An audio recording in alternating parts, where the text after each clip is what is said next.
July 18th, 1995. Mom and Dad gave me this diary for my birthday, so I guess I should write something.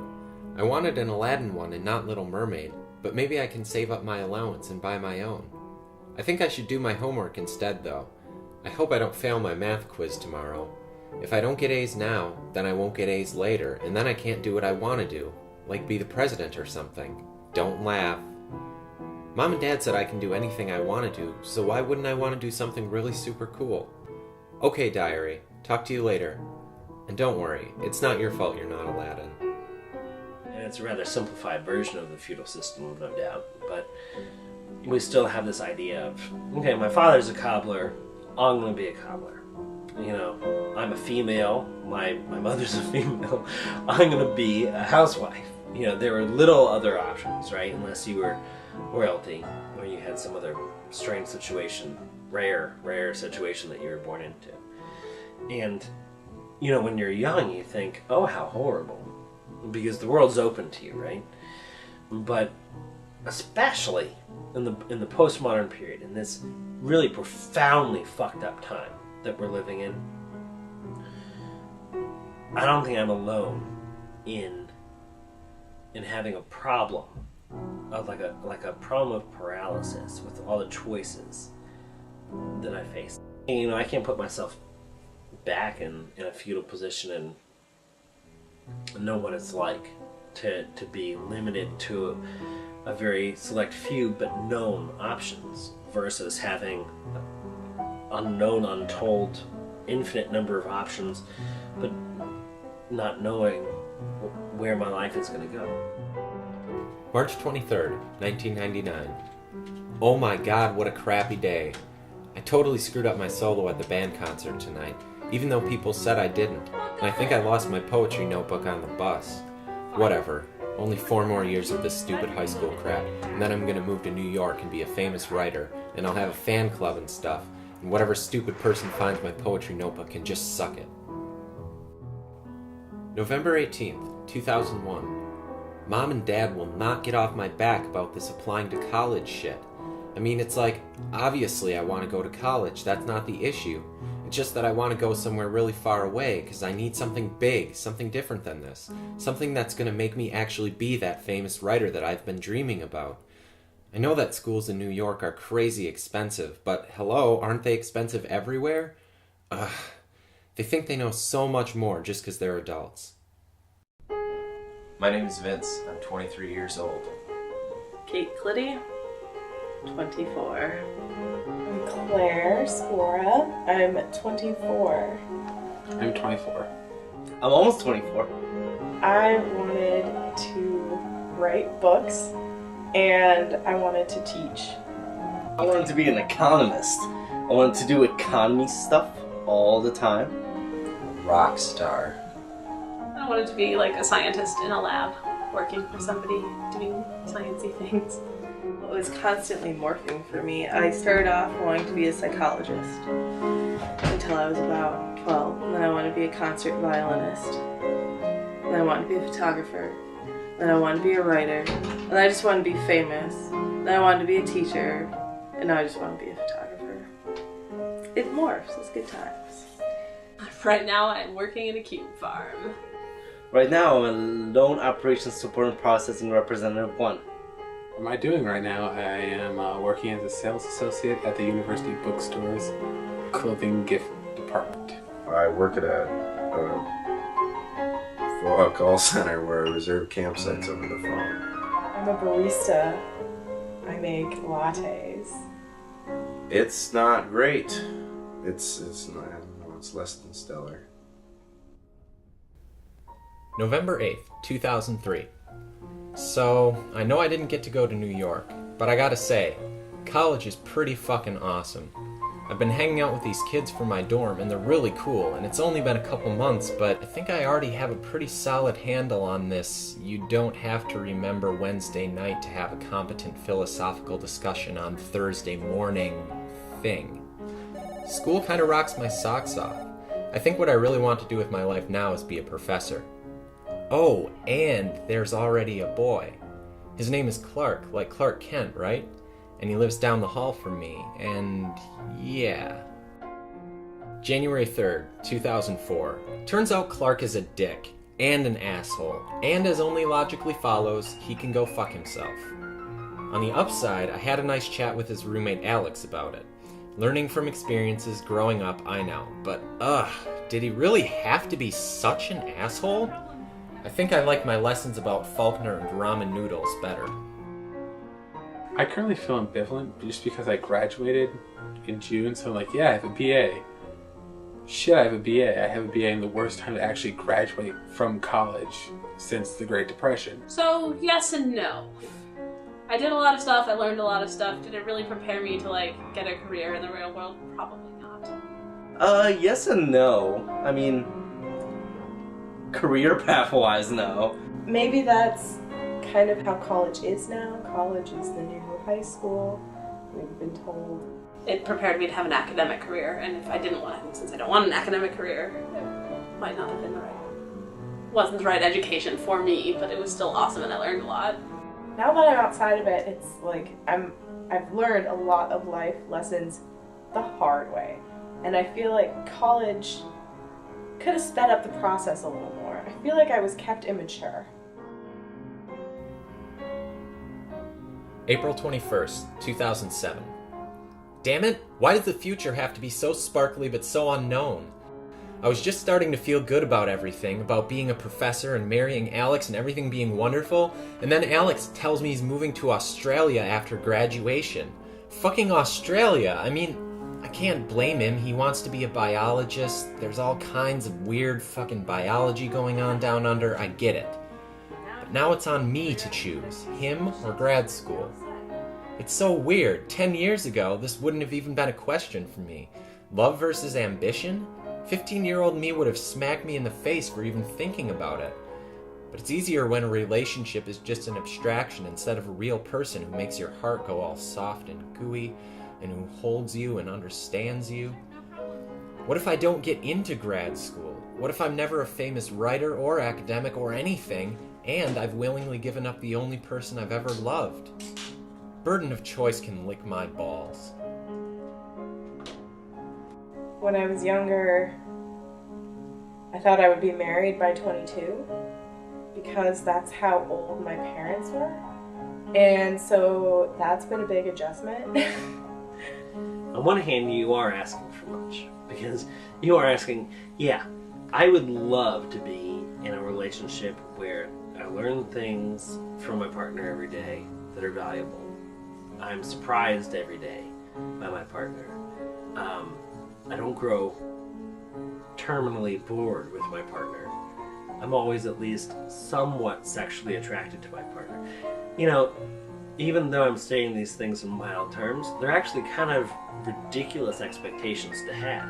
It was a mistake to get engaged, and I'm really glad I didn't end up getting married, and I don't know, I took that relationship way too seriously. I sacrificed way too much in order to make it work, and it never ended up working anyway. But in a way, I guess I'm grateful that it happened. But on the other hand, I think they're reasonable expectations, because why would you settle down with somebody who wasn't able to offer those things? Would it not be better to be by yourself? Beside the point, to answer your question, no, I'm not satisfied at all. In fact, I'm really unhappy with it. Yeah, I would really like somebody in my life.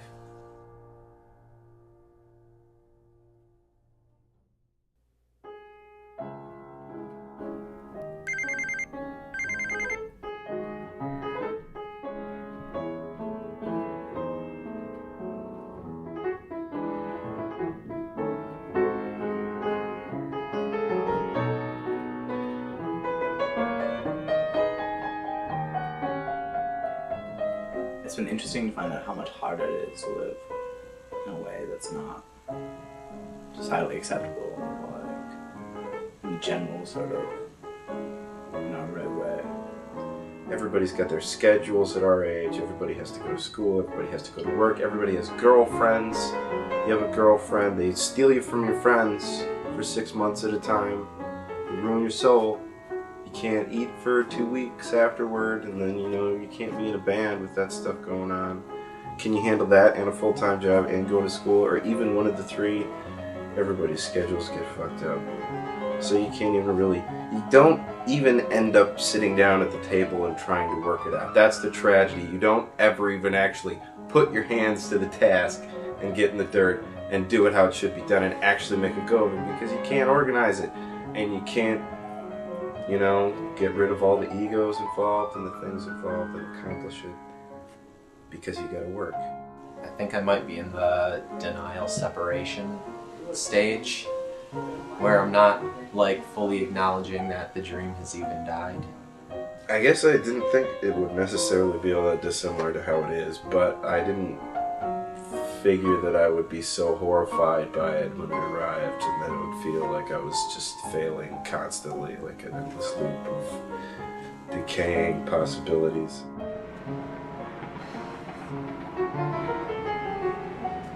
He needs to not be here anymore.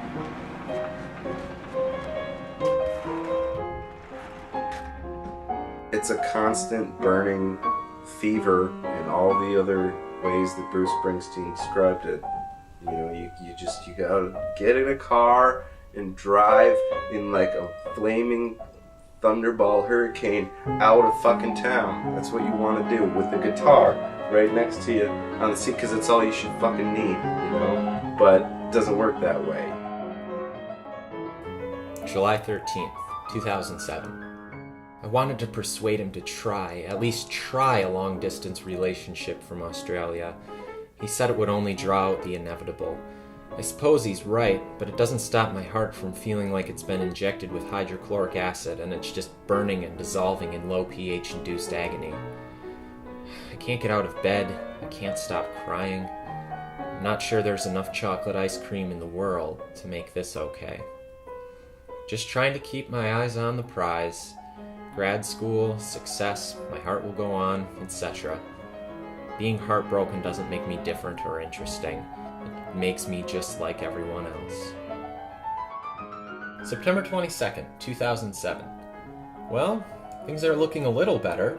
I got a job at least. It's a boring, soulless job handling loan files, but they let me work from home, so that's pretty cool. I can totally process loans in my pajamas until I go to grad school. One more year.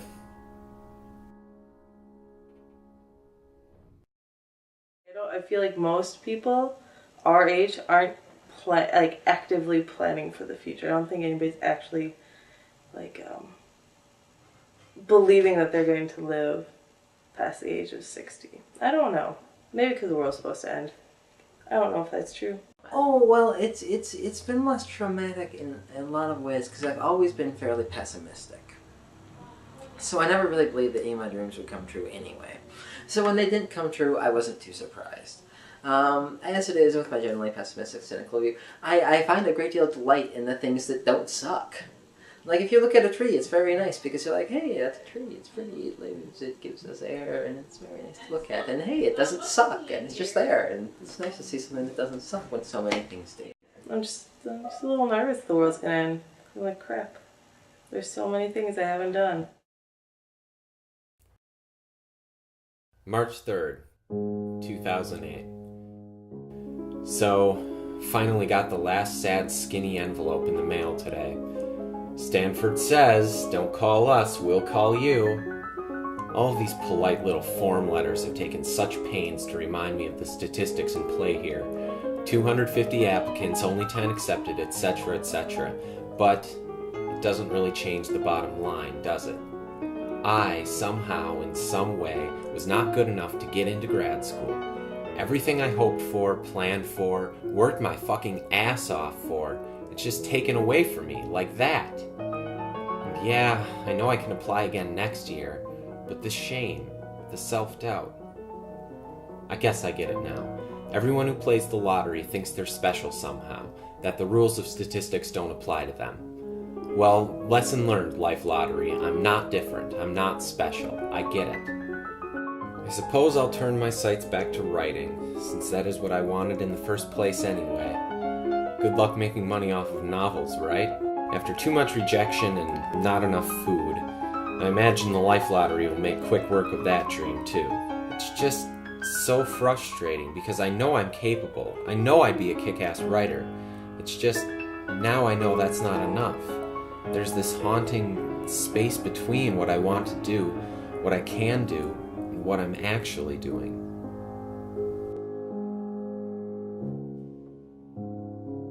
I think I still have hope I can do what I really want to do, just because I have yet to be rejected from it, and that I'm taking strides like I'm, even though I'm not doing anything academically at the moment, I'm still, every Friday off, I go to the Friday Forum that the Southeast Asian Study Center has. No, I don't think the world is a shitty place. Though the world is a pretty shitty place.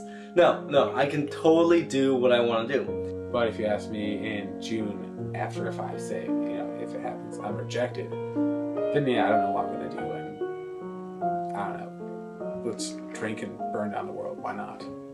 There's like loans you can get, I heard, and they'll give me all the stuff I want. So I just need to spend money, and then eventually I'll be happy making less money than I have spent already. I suppose I'll kind of pathetically meander around and set up kind of an adulterated, compromised, substructure version of what I had planned to build or do, and have a family and ride around it in a little bicycle. Like I did something kind of just like one of those dads who has oh, that's Dad's songs. He's got his songs in his folder there in the den, and he brings out his guitar once in a while and he'll play. I want greatness, but I want to have a single unique thought.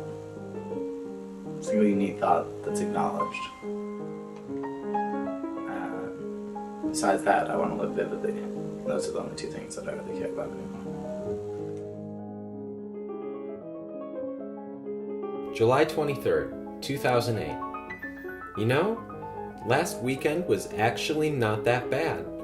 I really didn't want to go to Rebecca's Christmas in July party, but I realized, I don't know how to say this without sounding all public service announcement-y. Okay, I realized that the only surefire way to lose the lottery is not to buy a ticket. Maybe not the best advice to recovering gambling addicts, but just about the only comforting thing I could think to tell my own life lottery playing ass. Maybe I'll fail, and at age 50 I'll look back, alone and ignominious, and feel like a total loser for even trying to find love and do something awesome. Or maybe I'll look back and think, wow, if I'd given up, I wouldn't be the award-winning millionaire author I am today. Only future me knows which one of those is true, so I might as well give her something interesting to look back on. Oh, and the boy that Mike introduced me to at the party is really awfully neat.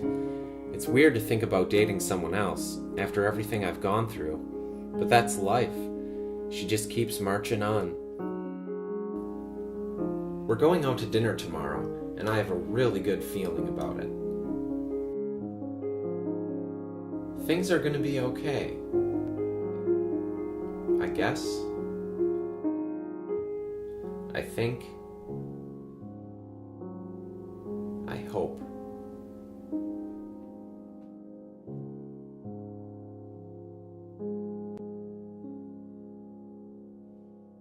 I feel more confident in my ability to navigate the world and make good decisions as I ever have. I feel equipped to go into the future and to know that, I'll probably be able to handle whatever happens. I'm excited to see what's going to happen, but I don't know that I specifically see myself in a place. I look at the future as, just that ambiguous thing that is way bigger than any of us, and what's that going to be like, and that's what I'm most looking forward to, I guess. No, I will be a photographer. If it's freelance and I make absolutely nothing, then that's how it's going to be, but if I have to open up a portrait studio and that's how I'm going to make money so I can afford to do the art that I want to do, then that's how it's going to be, but I'm not settling anymore. This is just ridiculous.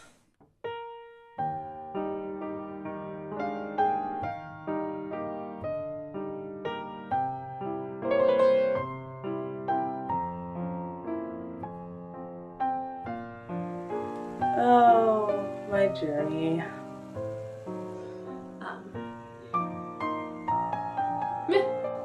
I'm unemployed. I already said it. But you said it when I was talking over you. She snores, and it's really starting to get on my nerves, and I don't think I can take it anymore. You can uncover your ears now. Oh God! People are retarded. And they're like, yes, we know. Stay in Thailand and drink shitty whiskey and, you know, hang out with Thai women. Oh, cool. That's awesome. Yeah. Yeah, that's bad. We as women do not have the room, you know? Oh, that's my Vindaloo. I'm not prepared to give up my dreams just to have a child. So it's kind of a difficult spot. But no babies. No babies. Thank you so much. You're very It was super helpful, especially at the end.